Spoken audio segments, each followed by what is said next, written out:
Nous allons aborder les personnalités multiples.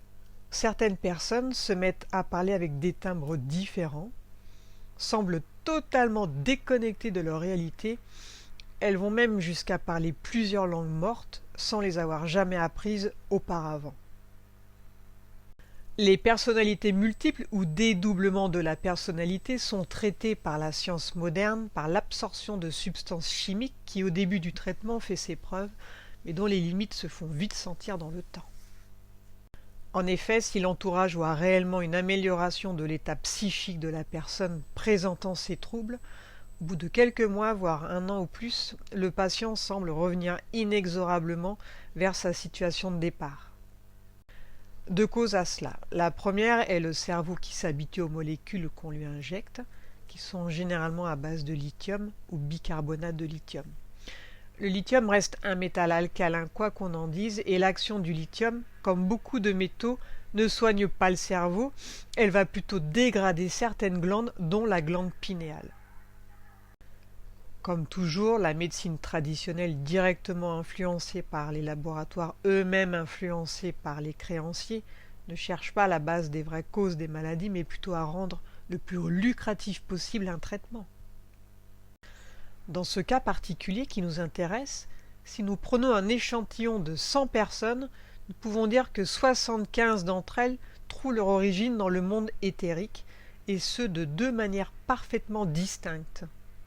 Sur ces 75 cas, environ 22 sont sous l'emprise d'une entité qui elle-même se présente sous l'apparence de plusieurs entités, et nous avons ici affaire à un reptile sans membres, très difficile à déloger, et seul un protocole rigoureux le permet, et souvent en 2 ou 3 séances. Ce type d'entité prend possession du corps de sa victime sur une durée approximative de 20 ans sur notre échelle temps. Sa méthode est de bloquer l'œil éthérique appelé troisième œil dans notre corps physique, c'est la glande pinéale, et ensuite de s'en servir pour maîtriser sa victime, la contrôler.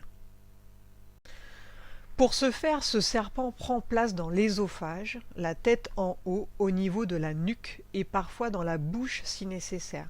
De cette manière, l'entité est capable de prendre le contrôle de tout le système vocal de sa victime, de modifier sa voix, de lui faire parler plusieurs langues, surtout des langues mortes, anciennes.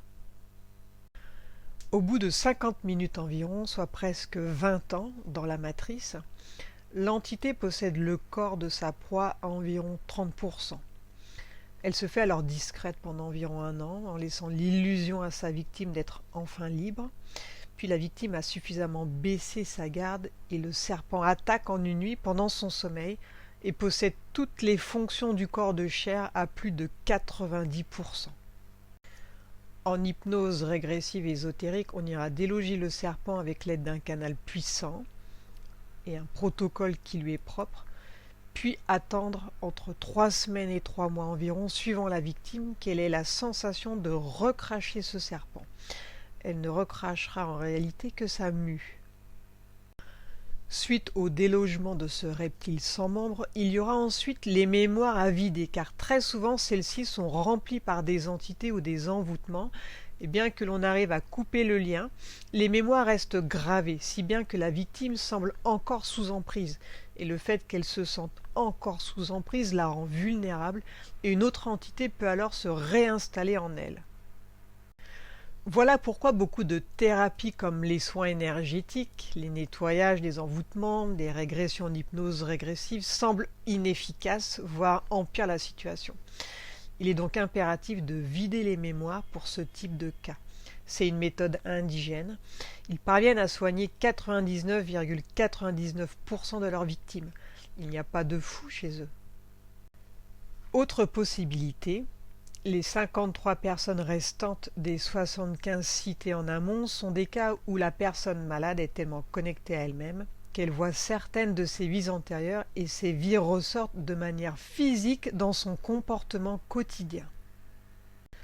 Dans ce cas, il faut une thérapie de 4 à 5 séances d'hypnose régressive pour détacher la personne de ses vies antérieures. Pour cela, l'hypno fait voyager le consultant dans les vies auxquelles il est très connecté et fait changer le cours de celle-ci en coupant les liens éthériques. Il faut une séance par vie antérieure. Donc laissez le consultant visiter complètement cette vie, voire la terminer, car souvent c'est un goût d'inachevé qui fait que cette vie obsède le malade.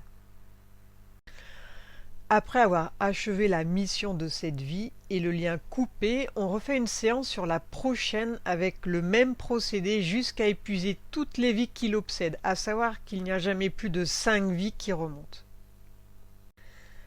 Il est très important que le consultant fasse ces séances accompagné d'un proche et dans la mesure du possible dans un moment où il est assez bien disposé. Il est préférable d'attendre au minimum 3 semaines entre chaque séance.